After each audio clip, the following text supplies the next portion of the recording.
rebelle ou à Tigré Banda quoi s'approcher de la capitale, il y a Zaraki pour que va déplacer siège il y a Union africaine et qu'il n'a Kigali en vertu de quoi? Yoza génocidaire, yoza mobomi, yoza mutolingi Union africaine te ba kolongola ba siège na ba kenektiango na Kigali en vertu de quoi? Vous comprenez? Donc il fait tout à dessein pour la politique naïe. Vous comprenez? Il y a hégémonie. Vous comprenez? Et c'est très grave. Il y a un moment que peuple, chef d'État Moussous Oba qui on a qui vraiment clairvoyant, bah le non, yo Kagame olinko laksanini, to permettre yo te makamuna yo wana zoni ngosala wana. Vous comprendre? Bah le bien clairement, bah ko permettre été, bah ko permettre ata mukete na ba politique na wana. Vous comprendre? Bah ko permettre ata mukete. Vous comprendre? Bah ko permettre ata mukete. Donc yango vraiment nazali na plaisir ya trop ya koyebisa bino que makambo nyonso oyo elekaki na mokolo wana vraiment ça nous fait vraiment plaisir quoi. Ça nous fait vraiment plaisir parce que nazomona que biso nyonso tozobunda mpona justice evanda mais nous allons nous battre mpona rapport mapping tosala yango makelele mikolo nyonso parce que ya biso génocide pe il faut ezala reconnu et ekozala reconnu à travers quoi? À travers rapport mapping, à travers justice transitionnelle. Vous comprendre? À travers justice transitionnelle de moni makambo na biso ekotambola malonga, makambo na biso ekokende liboso. Vous comprendre? Makambo na biso ekokende liboso. Donc yango na ngana profiter pe na dénoncer Zakari Bababasu na ba propos moko ya mabe o ya lobaki à l'encontre ya docteur Mukwege na Espagne.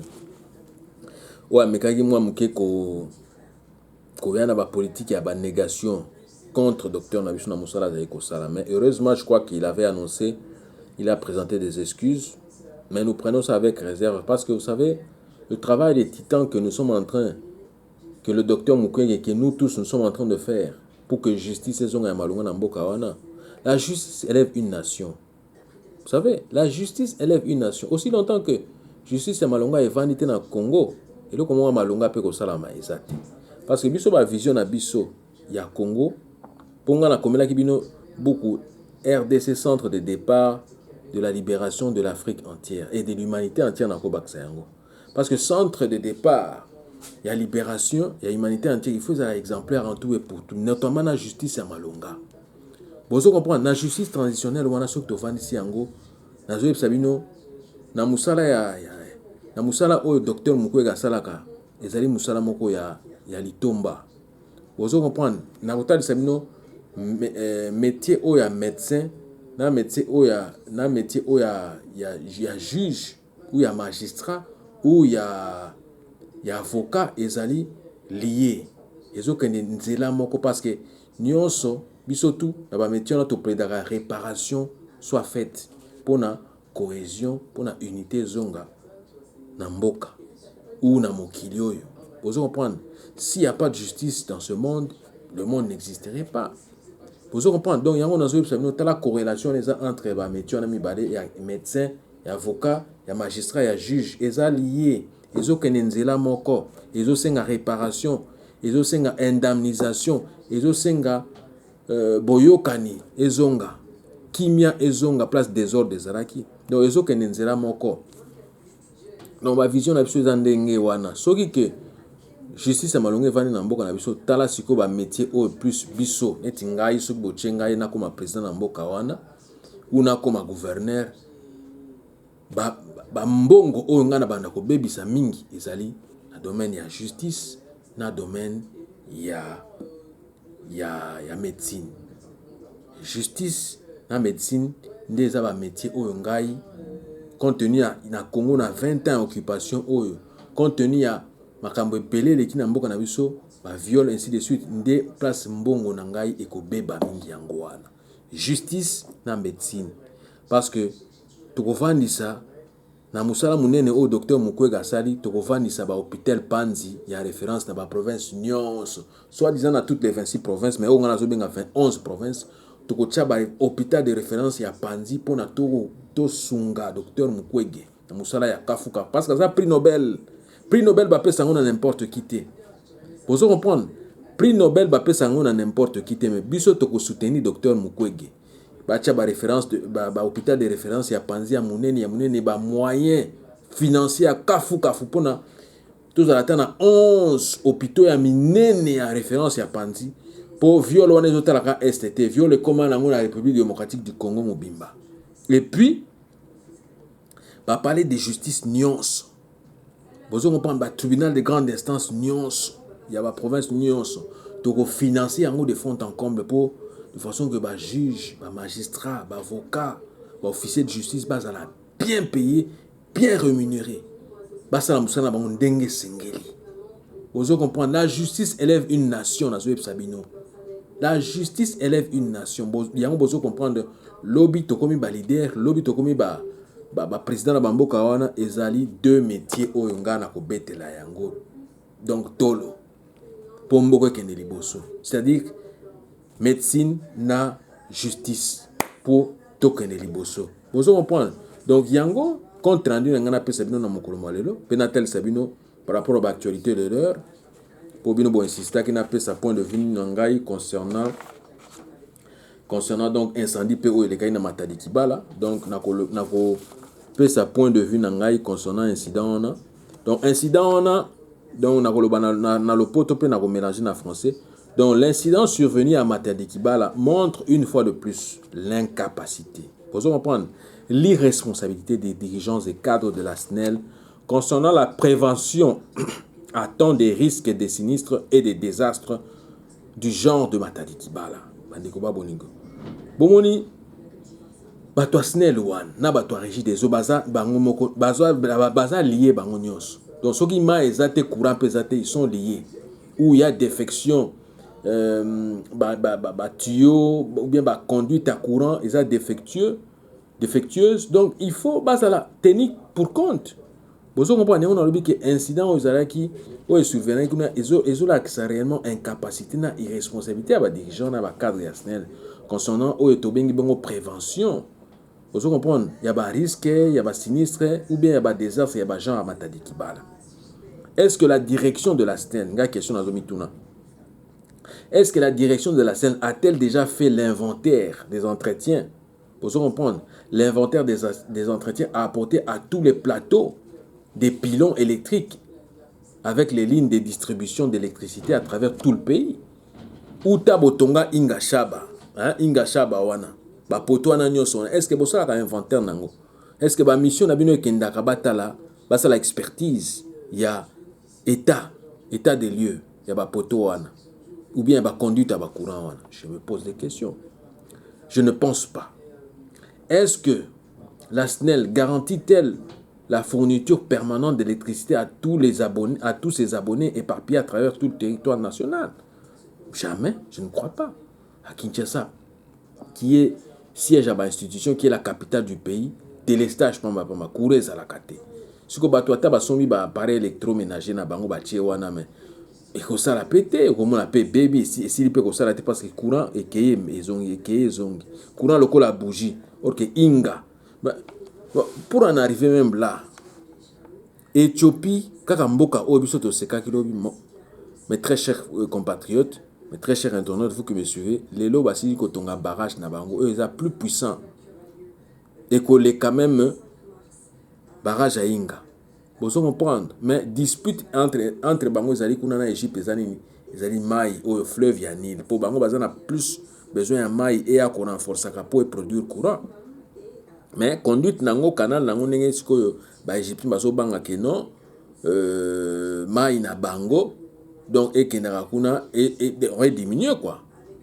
Bozo comprendre donc dispute eza na sens on a mais ba inaugurer ki yango bomona ki on a ba information à travers premier ministre na bango Ahmed donc ezali na ba capacité moko ya kafu donc ba komi déjà ko produire courant bango moko ba so na besoin courant ingate.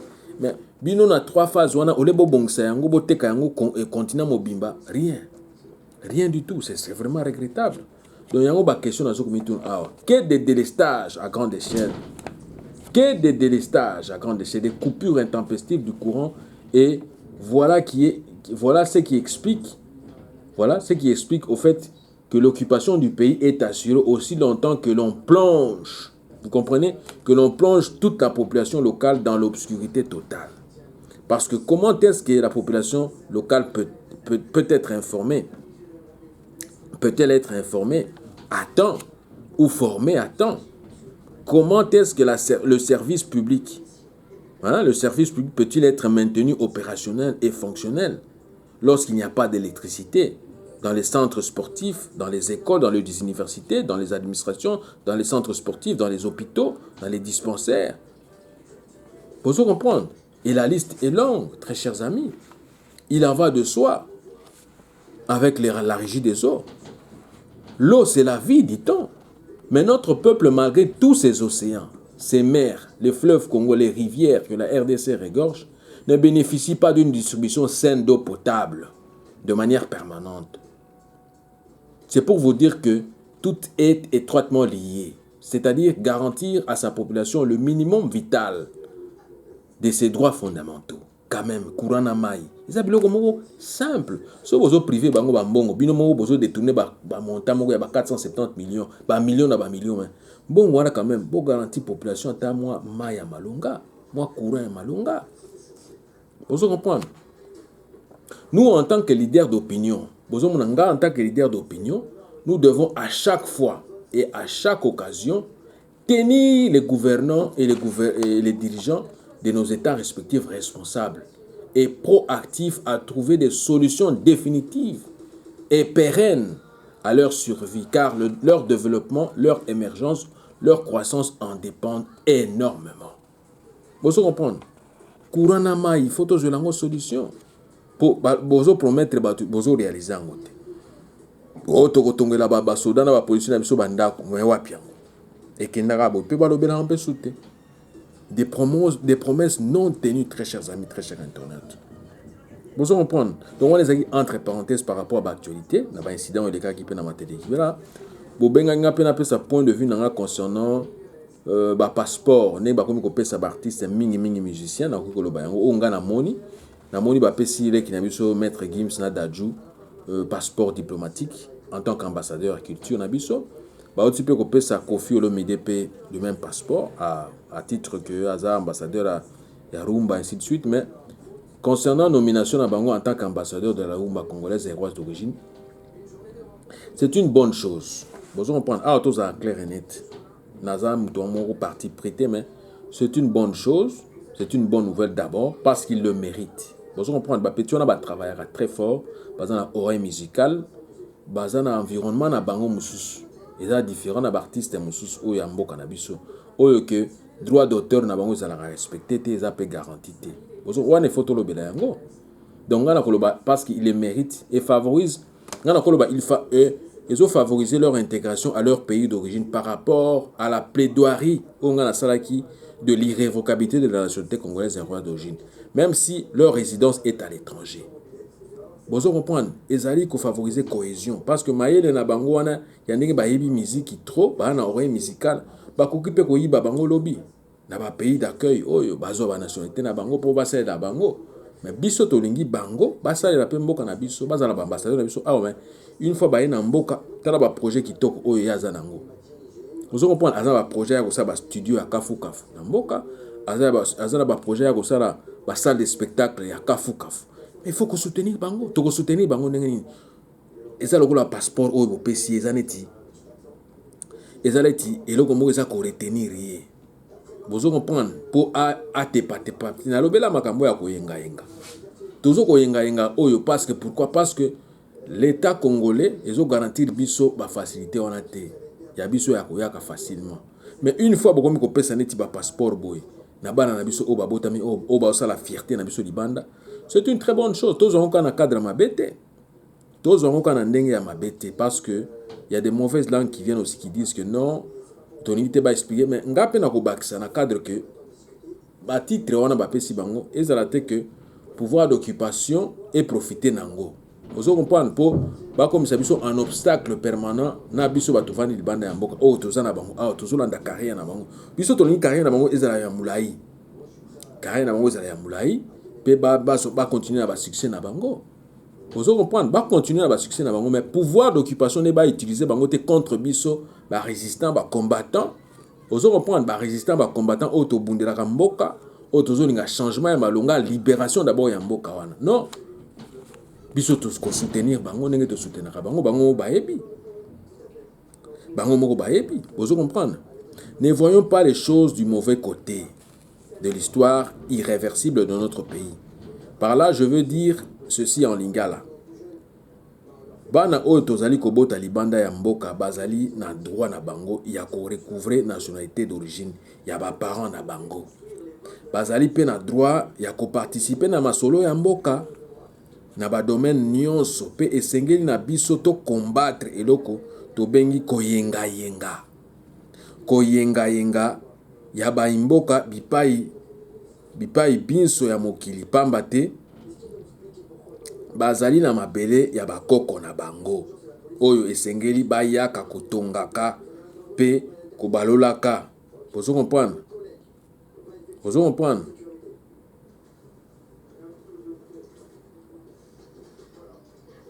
Na kosalelaka misala kilikili. Faut bayaka.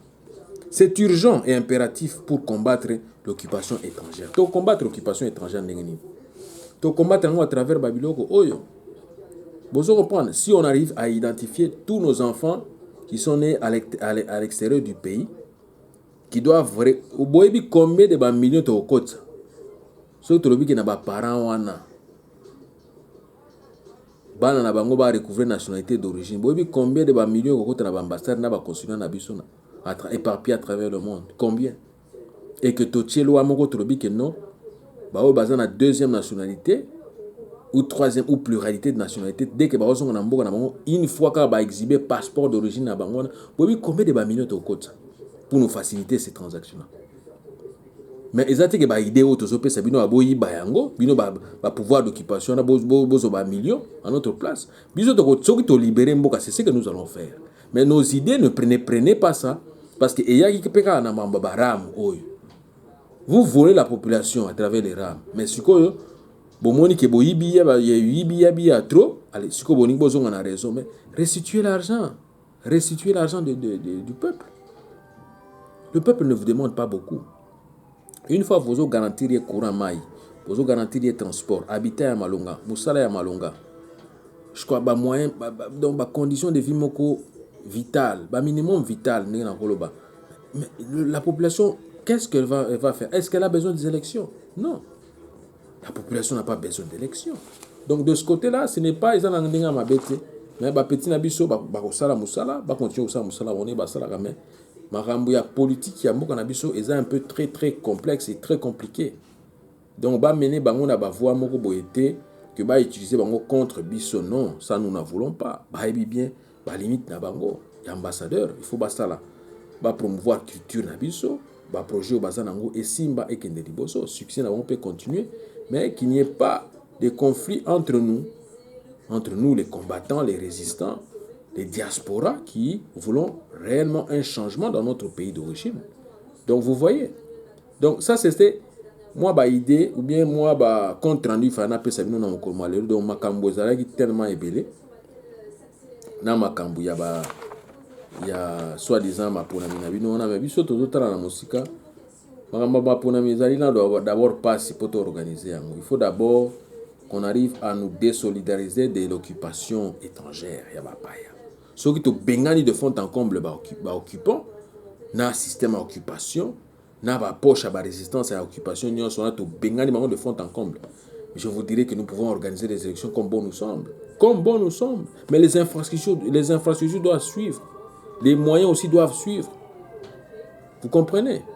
Les infrastructures doivent suivre, les moyens aussi doivent suivre. Vous comprenez? Tous les centres de départ de l'humanité entière, ils n'ont pas battu. Il faut toujours exemplaires en tout et pour tout. Donc, nous avons insisté justice à Malonga et Vanda, et vous allez le bien. Et vous allez le à Malonga. Vous comprenez? Mais pour cela, il faut d'abord des réformes. Tous un système, il y a deux tours.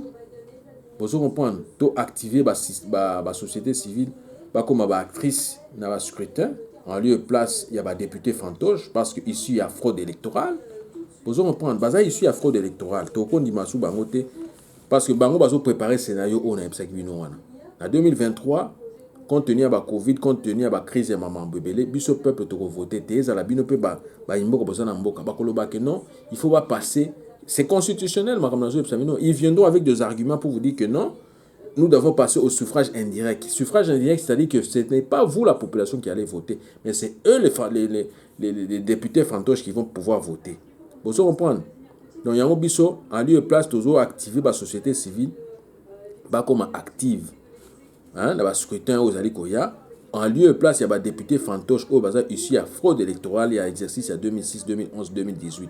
En changeant la démocratie représentative par la démocratie participative.